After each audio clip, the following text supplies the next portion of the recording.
tomorrow, on Tuesday, August 11, every single person in Australia will be required to fill out the census. Now, that is the largest form of information gathering conducted in Australia. It only happens once every 5 years, and this census is a historic census because for the first time, you'll be asked about your sexual orientation and your gender. Over on our Instagram stories, we asked you what do you want to know about how this will all work. And today, Elliot and I are going to take you through all of the answers. Billi, today is like Christmas Eve, except for nerds. Except for data nerds, yes. Being yourself and I, and producer Orla? Silence. Okay, producer Orla is not excited about the census. I am so excited about the census. No, that is fake excitement. That's okay. So as you mentioned, on Friday, I went a bit rogue. I started posting to our Instagram stories to see what questions everyone had about the census, which we then very quickly worked out was an amazing source. There were so many interesting questions in there, so we've taken it to the pod as well. Before we get into the questions, do you want to run us through what the census actually is? Yes. Okay, so it is conducted by the Australian Bureau of Statistics, kind of Australia's go-to data service. They're amazing. The ABS, if you will. Yes, the ABS.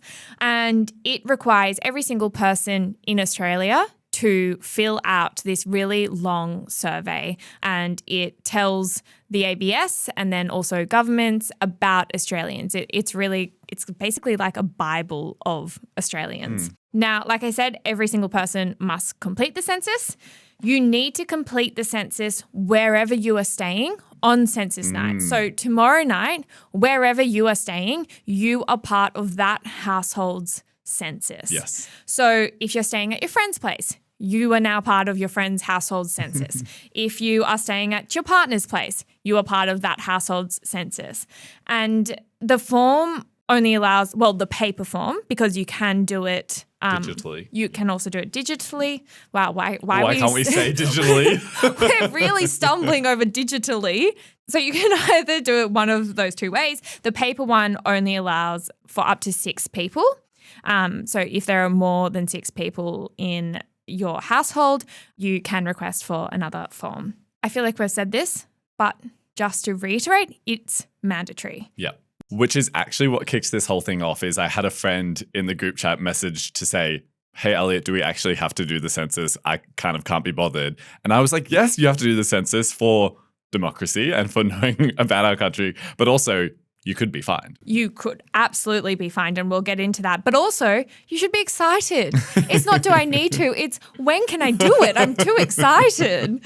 But yes, you do have to do it. And I mentioned this in the intro, but also just to mention again, this is the first year that you will be asked about your sexual orientation.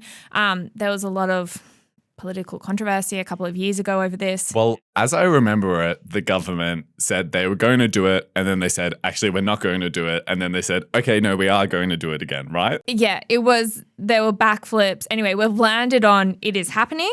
Also, for the first time, you will be asked about your gender. So previously, it has only asked for your sex recorded at birth. Yep.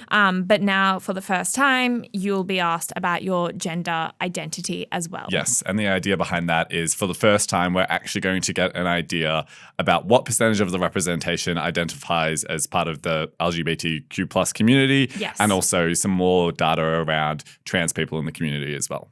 Yes, and some people listening to this may have already filled out the census, like our producer Orla. She was doing it last Friday, I think, during work. On the clock. Yeah. No, because my housemate messaged during the week and she was like, guys, I got the form, like I'm going to fill it out. And I said, no, stop right there. This comes around every 5 years. We have to do it together. But then when we decided we're going to do the podcast on it, I was like, okay, well, I've got the form ready. I've got the login details. Let me just see what this is about. Have you told your housemate? No, I haven't. Sorry, Megan.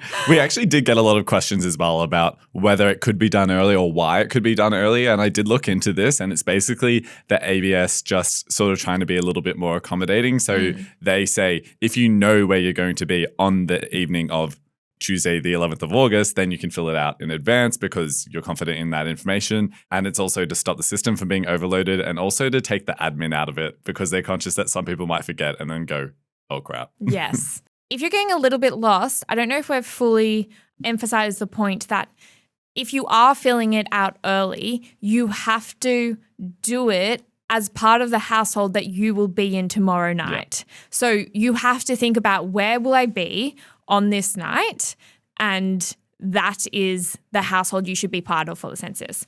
Anyway, let's get into the audience questions. Please, admin stuff over. Let's roll over to the questions. They're so interesting. Actually, pop quiz before we go into the questions. Will you all be at home on Tuesday, the 11th of August? Yes. 100%. Where else would I be? I am so excited. I'm dedicated to the cause.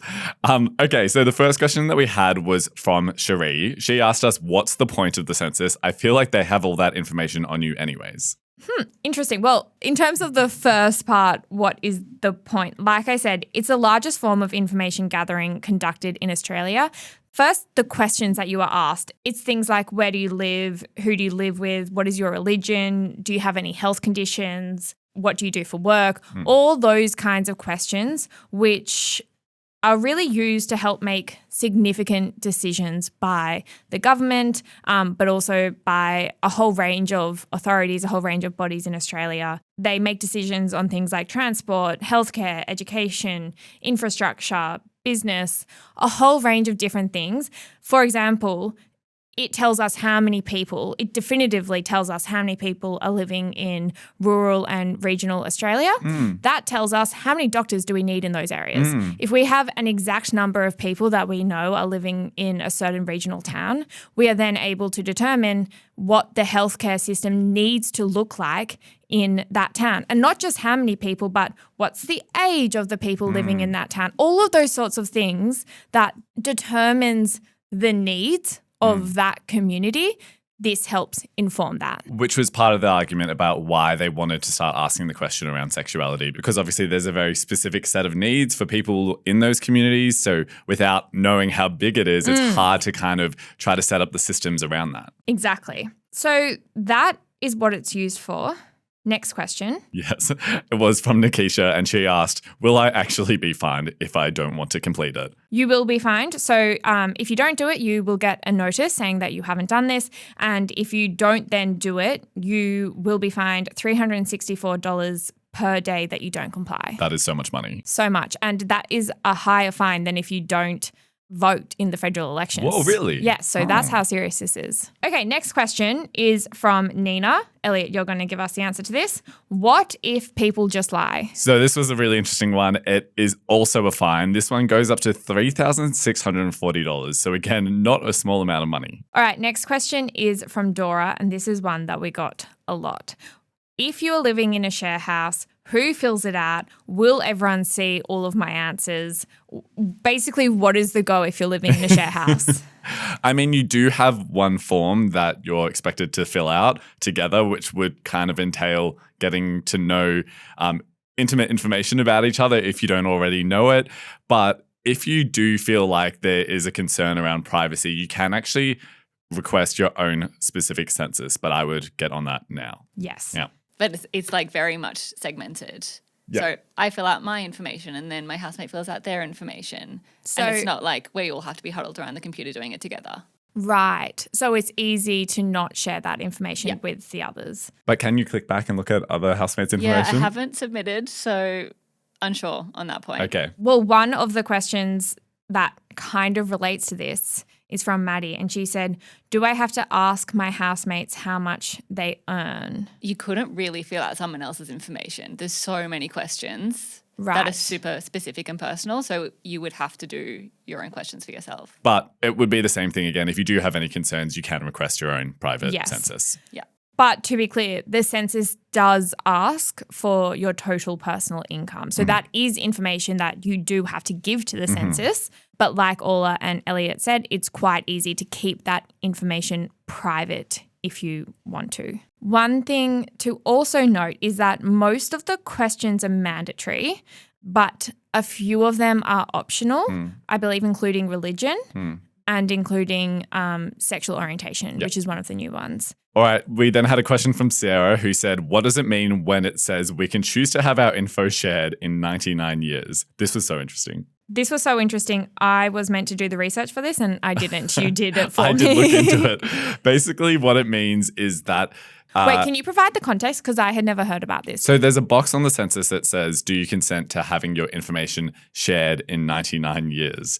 And what that is it's putting your census data into the National Archives of Australia in a census time capsule that can be then accessed 99 years after this year's census. So the idea is whoever's filling out that information will be dead, most likely. I don't know how anyone who's filling out the census now would live another 100 years, but maybe we'll get the tech.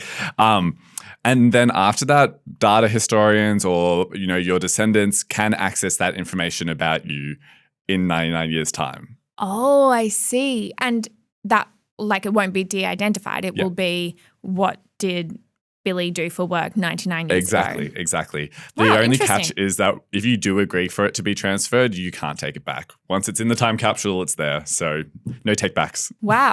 Can I ask a question? I don't think that this is too personal. Would you do that? Yeah, I don't care. Yeah, I don't care either. I would 100% do that. I hope that my descendants are listening to this podcast now. Well, yeah, I have Put to it in say, the archive. let's send this podcast into the time capsule. I don't know if anyone wants to be listening to this in 99 years, but if they are, hello. It's us from the past. Hi, my name's Sam. I'm the co-founder of The Daily Oz. Firstly, thank you for watching and listening to this podcast today. When Zara and I started this company almost 10 years ago, we did not think that we would get to where we are today, but we've got a long way to go. And for us to continue to get excellent guests and continue to hire journalists who bring you the explainers that you love, we need to show the world that we've got a following behind us. And you can help with that. If you're listening on Spotify or Apple, just go to our podcast show page and the follow button will be there at the top. And if you're watching on YouTube, you can press subscribe. Enjoy today's episode and thank you for being part of this TDA community. All right, so we've gone through the first half of the questions. We're now going to do lightning round on the remaining questions that we've got here. The first one is from Emily. She asked, what happens if you're overseas on the census night? So if you're overseas on census night, you don't need to complete the census. Mm-hmm. If everyone in your household is away on census night, you need to let them know because that's when the fines start if they're not getting any responses from a household. Yes. And an interesting conversation we had when we were talking about this next question came from Billi FitzSimons, was what if you're a tourist visiting here? Because we were talking about how Harry Styles allegedly had to do the New Zealand census because he was touring there at the time. Yes. So census is not unique to Australia. This is something that all countries do, or most countries do. And a few years ago when New Zealand had their census night, Harry Styles famously was touring New Zealand at the time and technically had to fill out the census. I believe he didn't and he just got the fine. Really? Oh, that's so interesting. That's her theory. That's my theory. Sorry. Yeah. That's not a fact. I feel like he would participate in a census just for some fun. And share his income? It's a lot of personal information for a pop star. It is. True. Speaking of, the answer is yes. We are trying to get a count of every single person who is here in Australia tomorrow night. And tonight, I'm actually going to see a pop star perform. Her name's Slater. Have you heard of her? No, I Billi, haven't. you would hate her music. Oh. It's very brash. It's very fun though. She does have a song that's trending on TikTok at the moment. But the reason I got excited when I was researching this question is I was thinking we have to post that to the feed because most people do know her. And they're going to be gagged that she's going to be counted in our census. I don't think you can say gagged. And they're going to be shocked that she's going to be counted in our census. Okay, final question is from Dana. She asks, is your data stored in a de-identified way? So this is prior to the 99 year. This is the non-time capsule data. Yes. So this is the stuff that they're working through when they're building out the census data. Yeah. Basically, yes, as soon as possible, your name and address are separated from all the other questions that they ask about you. So when they're looking at stuff like sexuality, for example, that's not connected to a name or an address. When the people who work at the ABS are looking at it, but they do store it in an identified way, surely, if you are doing the 99-year thing. It's actually a process called the separation principle. Don't ask me any more questions about what it means. But that just means that you cannot view personal identifiers at the same time that you're viewing statistical answers. They're completely separate files. Right. Yeah. That makes sense. And also, this is a little mini tidbit. ABS workers basically have to sign an oath of secrecy for the rest of their life. Like, they can't talk about anything that they see. Wow. Yeah. But they do release the information publicly, I believe. De-identified information. Yes, of course. Yeah. So they will let us know how many people in Australia are religious. Now they'll be able to tell us how many people in Australia identify as bisexual or gay or lesbian. So there's all of that kind of information that they do tell us. But that is, of course, all de-identified. Which is a good point to end on. I thought we could kind of talk about where to from here. This is a question submitted by me. Yep. When are we going to find out the results of the census? So we will find out the information in June next year. That's so far away. They will be in data heaven for the next 10 months. That's how long it will take for them to get it all together and get it ready to publish it or release it publicly. And that will be a huge day. They don't release it all in one No, it's batch. phased. Yes, Yeah. it's phased. But we will be rinsing that. We'll be making content out of that. Yes. It's honestly, I remember last time there was just so much interesting information. Were you working at the Daily Oz at the last census? Yes. You've worked here for so long. Wow. Hi. The ABS workers seeing your file come in are going to be like, she's still there. All right. Oh no, we've got tidbit. We've got the tidbit. Let's roll into the tidbit. Do you have the tidbit? I do. So this one is about my all-time favorite singer, Rihanna. Yep. She has been confirmed to be in the studio. Now, the reason this is massive is because it's been almost more than a in the studio decade. booth recording music. Yeah. Oh, Really? Orla and I were just looking at each other Do you so not know confused. what in the Like, studio where is means? she? We're in a studio, so we were like, is she in the She's room not with behind us? the curtain. Sorry, she's No, she's recording music, and this was confirmed by her partner, because they're not married, I don't think. A$AP Rocky. A$AP Rocky, father of her children. He was on a podcast and they asked, are you the reason we don't have an album? Because it's been so long since she last put out music. And he said, no, actually, she's in the studio right now. If anything, I'm encouraging her. And then quickly backtracked because he realized, yeah, probably I shouldn't have said that. And it's going to get a lot of headlines, including on the Daily Oz podcast. Wow, love that. Some fast facts about Rihanna and me. That was my first concert I ever went to and the first CD I ever bought. Oh. Well, age check CD. All right, that is where we are leaving today's podcast. I hope that you learned many, many things about the census and that you are as excited as Elliot and Orla and I are about tomorrow night. We'll be back later today with the evening headlines, but until then, we hope you have a great day.